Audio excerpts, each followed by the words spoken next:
Just because I talk about money doesn't make me a bad person. I mean, I like to have the finer things in life. Money don't make me, I make money. Floyd Mayweather Jr. has finally broken his silence, and it wasn't a calm or composed response. After weeks of rumors, viral clips, and speculation about him leaving his Manhattan mansion, he addressed the situation publicly for the first time. But instead of putting the rumors to rest, his reaction came across as intense and unpredictable. Rather than offering clear answers, Mayweather's response seemed to shift between denial, frustration, and defensiveness. What many expected to be a straightforward clarification turned into an emotional and somewhat chaotic reaction, raising even more questions than it answered.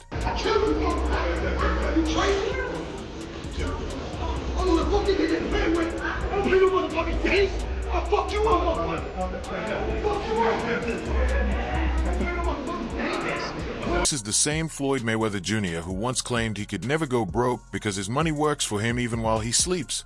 The same man who flaunted nine-figure watches and proudly spoke about earning over $1.4 billion from his fights. Now, however, the tone appears very different. Instead of confidence and control, he seems increasingly defensive, snapping at reporters, avoiding direct questions, and attempting to explain situations that only raise more doubts. The contrast between his past image and his current reactions has become hard to ignore. I understand, because when I signed my deal, I was only a teenager. When a teenager getting that type of money, you're a kid, you don't know no better. So with age, I grew and understood the business part. And once I said, I'm no longer going to be just an athlete, I'm going to be a businessman. See, a lot of the fighters right now in boxing, they're just fighters.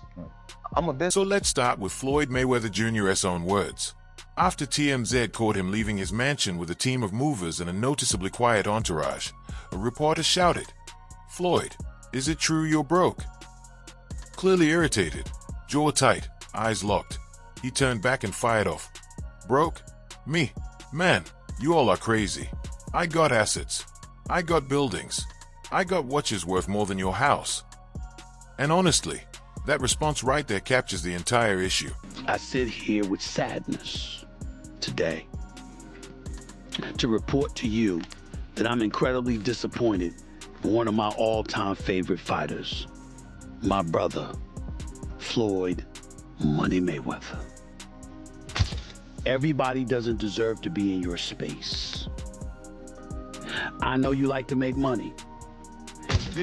I know that Floyd is still getting in there as recently as this weekend because he knew. Floyd Mayweather Jr. is still trying to talk his way out of financial black hole using the same recycled lines.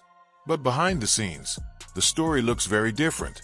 According to sources close to his money team, this isn't just a rough patch, it's shaping up to be a full-blown financial collapse. Bro, you gotta understand, the only thing more embellished than Floyd Mayweather's pay-per-view numbers is Floyd Mayweather's net worth, and he made a lot of money. But remember this, it does not matter what you made, it matters what you kept, and he is a dum-dum.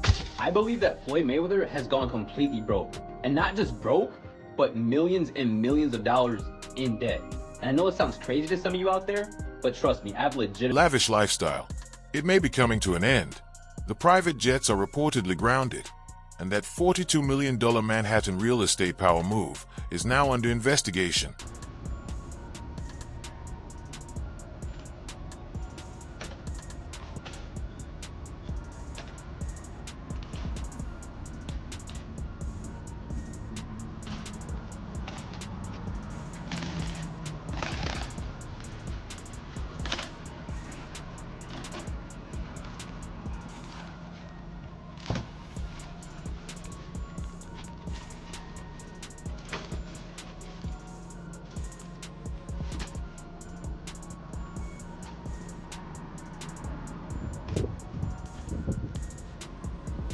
Let's talk about the deal that many believe may have put serious strain on Floyd Mayweather Jr.'s finances, the infamous $42 million purchase of 62 buildings in New York City. I'm bringing people into my lifestyle, showing people how I live. Now, I know you guys see me on the regular talking about real estate.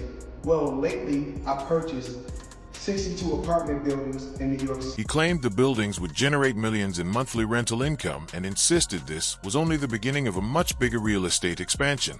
But according to what actually unfolded, things didn't go as smoothly as expected. All right. Now, Floyd Mayweather Jr., there's a story circulating that Business Insider did talking about this $400 million property deal that he had been discussing here in New York City. But now, according to Business Insider, it's not what you think it is. They said there's no evidence there's been a sale of these properties, and it's 62 rental apartment buildings in Upper Manhattan. Here is what Floyd Mayweather had said at the time on a video that he posted on his Instagram. I love bringing the people into my lifestyle, showing the people how I live. Now, I know you guys see me on a regular talking about real estate. Well, lately, I purchased 62 apartment buildings in New York City. And what I need you guys to do, slide over and check out the photos. It's not all 62 buildings, it's a few buildings, but guess what? All the buildings belong to me. I don't have no partners. And all the retail down low on my buildings all belong to me. Guess what? You can do the same.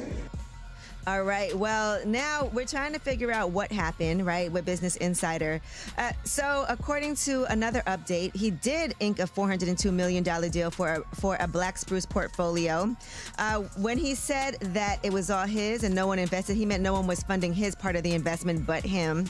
And so I think this is something where maybe he owns a piece of this or shares in it, but it hasn't changed hands because the majority owner is still the same owner that it was before. I'm trying to understand what happened with this, but I know there's a story that's circulating, so just putting it out there. Whew, it's a tough one. I'm trying to understand as a real estate person myself what exactly he is communicating when he's saying that he owns this, because they're trying to make it seem like he doesn't, but what it seems like is that he owns shares. The expose doesn't stop there. A former Money Team accountant has come forward, claiming that behind-the-scenes things were far more complicated than what was being publicly shown. Has publicly claimed to purchase 62 buildings in Upper Manhattan for $402 million, aiming to enhance affordable housing in the area. While these claims have been widely reported, the exact details and confirmation of ownership are still... He went on to lay out a series of alleged red flags, ranging from questionable crypto investments and unclear financial advice tied to contacts in Dubai to reported tax issues and IRS liens that have been building since 2021. Believe this, Floyd Mayweather is back in the NFT space to launch his metaverse called Mayweverse.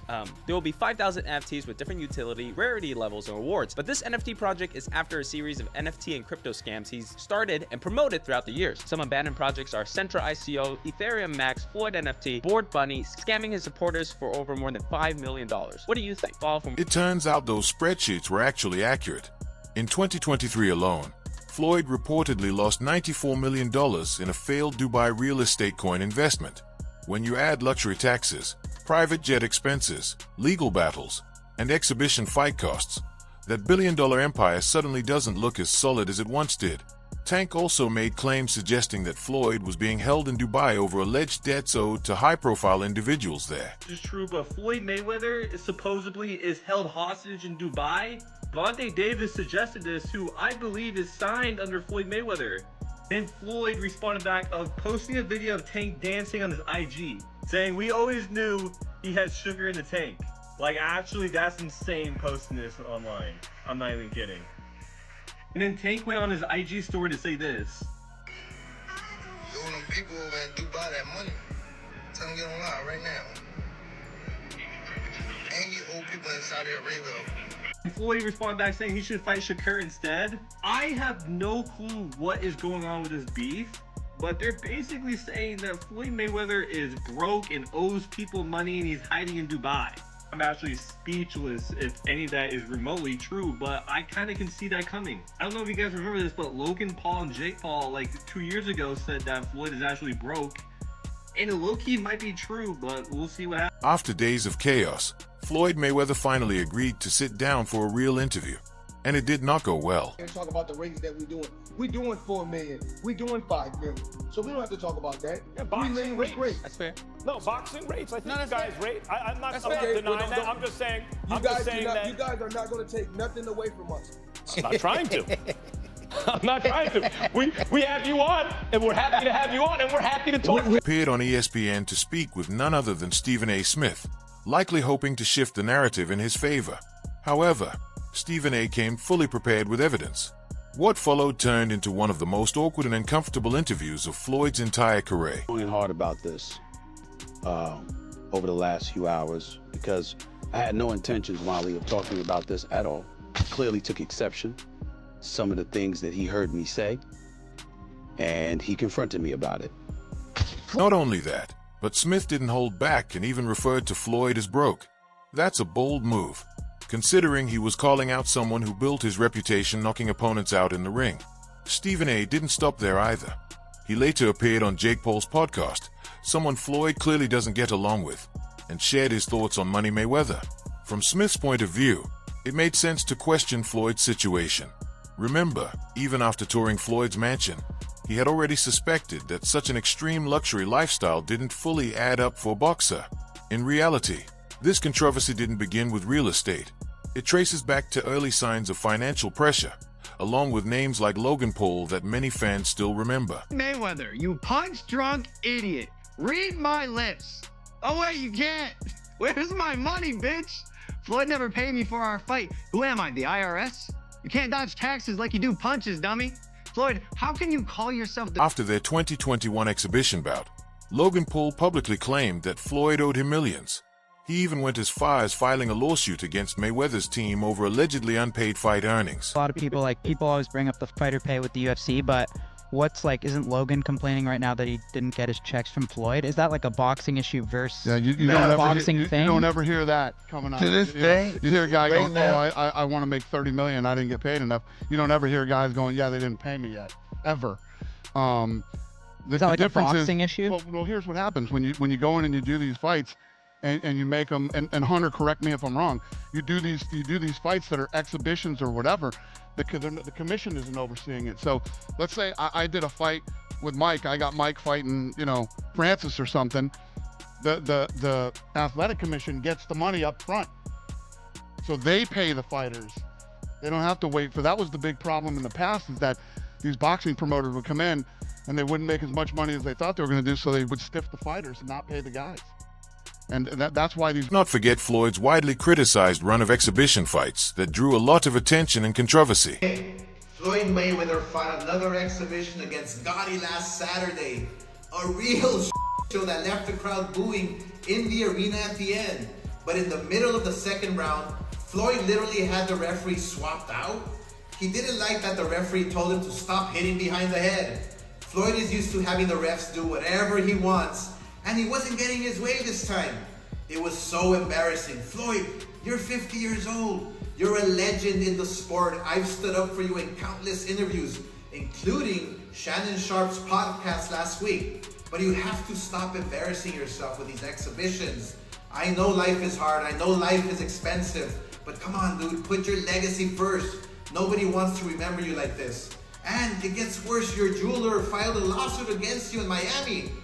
And many are saying you're gonna have to sell off your assets. Floyd, I'm rooting for you. Come on, let's turn it around. After retiring undefeated, Floyd essentially became a walking pay-per-view attraction.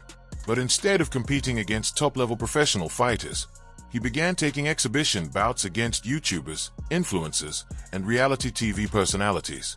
Names like Logan Paul, Deji, John Gotti III, and even lesser-known TikTok personalities all ended up on his list of opponents. Floyd, right? Okay. So you get off the phone, yeah. You've agreed to fight Floyd, yeah. But then you have to sit there and go, holy shit. So who do you tell first? What are you thinking at that point? Do you ring someone, or what are you doing? First person I told was Shane. So before I even signed anything, I called Shane and I was telling him I'm scared. And then Shane's just like, sign it. Just sign it. Stop being It became increasingly clear that Floyd wasn't fighting for legacy anymore. He was fighting for quick payouts and financial stability. These exhibition bouts were seen as fast cash grabs, and in many cases, questions were even raised about whether all participants received proper payments. Okay. Other fighters accountable, like Floyd, for example. I mean, Floyd doesn't even know his opponent's name, so are you holding him accountable to that? Floyd should still be fighting people that, he at least people that know that his opponent's name and stuff. Are you? Well, hold on. A couple of things. Number one, last time I checked, Floyd retired. These are exhibitions that he had. I don't even count these. Floyd will tell you that himself. When Floyd, I didn't count Conor McGregor as a boxing match. That was a damn exhibition. I ain't paying no attention to that with Floyd. No way on earth. Not at all. That's number one. Number two, here's where you have to give Floyd his respect.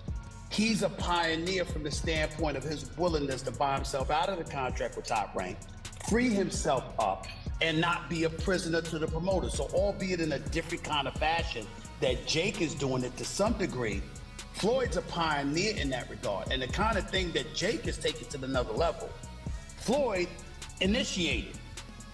Julia, that is the truth. I understand he initiated, but do you think it tarnishes his name to now be taking these bullshit No. I can't even say it. No, No. you don't think it does at all? No. Here's the reason why. He's retired, number one. Number two, he had already proved himself as a world champion, made a whole boatload of money. He got $700 million in 2 fights, for crying out loud. He did all of that stuff. Then he retired, and he's announced that essentially these are exhibitions. He's just having fun with it because he's getting old. He's 45 years old now, and he did what he came to do. That's entirely different than a 25-year-old on the come up, knocking people. Just when things couldn't get worse, reports emerged that Floyd's longtime legal team had quietly stepped away. Allegedly, some of his top attorneys left due to non-payment issues and conflicting priorities. In simple terms, it was being suggested that payments had reportedly stopped or become inconsistent. Mayweather up until recently didn't have any money, so Floyd is the highest earning athlete in his career, making over $1.1 billion. And after making a killing, he ended up retiring in 2017. However, he dug himself into a hole after making super lavish purchases like this LA mansion. It was so bad that he actually owed $22.2 million to the IRS, which made him have to come out of retirement to pay that back. Like and follow for more. Even more surprisingly, even his own family began to raise questions. Over the weekend, his daughter Jara Mayweather reportedly liked a tweet that read, "Rich dads who flex online but don't pay their bills are wild." Fans quickly noticed, and the post went viral. Some also pointed out that Jara had recently unfollowed him on Instagram, while his other daughter, Yaya Mayweather, has also made comments online. While no one is claiming a full family fallout, the lack of public support from his inner circle has fueled speculation about tensions behind the scenes. Left Barber, it's not good for, it's good for them to do it and become their own boss. And then if another guy does it, it's not good for the sport. He's disloyal. And what's wrong with Tank saying he want to be his own boss? And honestly, I've been there. The relationship between them two is very toxic. It's a toxic relationship. It's up and down and up and down. And I'm not gonna elaborate to everything that I know, but it's a very toxic relationship. And that's why when I tweet stuff, I don't tweet often, but when I tweet, I may fire off 50 tweets in the day. And that's why when I tweeted certain things about the relationship, Tank retweeted it because he knows. Like, I'm not just gonna say what it is. It's a very toxic relationship. It's back and forth. And I think it will serve him best to go and be Floyd Mayweather, the man who turned money into his identity, redefined fighter paydays, and lived louder and flashier than almost anyone in combat sports history, is now being portrayed as facing a humbling reality in real time. The Bentleys on runways are gone, the $18 million watches no longer flood Instagram, and the images of stacks of cash in Vegas casinos have become far less frequent. You got everything. You got the skyscrapers, you got the cars, you got the houses. How much is that watch, man? I gotta ask, man. Oh, that's 18 million. 18 million? That motherfucker do look like a chandelier, though. And how much was the goddamn necklace? He said just fine. Now the focus has shifted to unpaid debts, frozen assets, and efforts to manage the damage. And the hard truth is this: no exhibition fight can fix it, and no viral display of wealth will change the situation. Because Floyd didn't just lose money, he's losing trust. Trust from fans, from fellow fighters, and even from his own circle. The empire he built on confidence and bravado is starting to crack, and no defensive statements or public explanations seem able to put it back together. Everybody keep asking me, why you not coming back to fight? Why you not coming back to fight? So I look at the fight game, I said, okay. I said, you know, fighters fighting, they make 3 million, 4 million, 6 million, 7 million. Some may make 10 or 20 million. But I'm doing exhibitions and I'm making 20, 25 million, 100 million for exhibitions.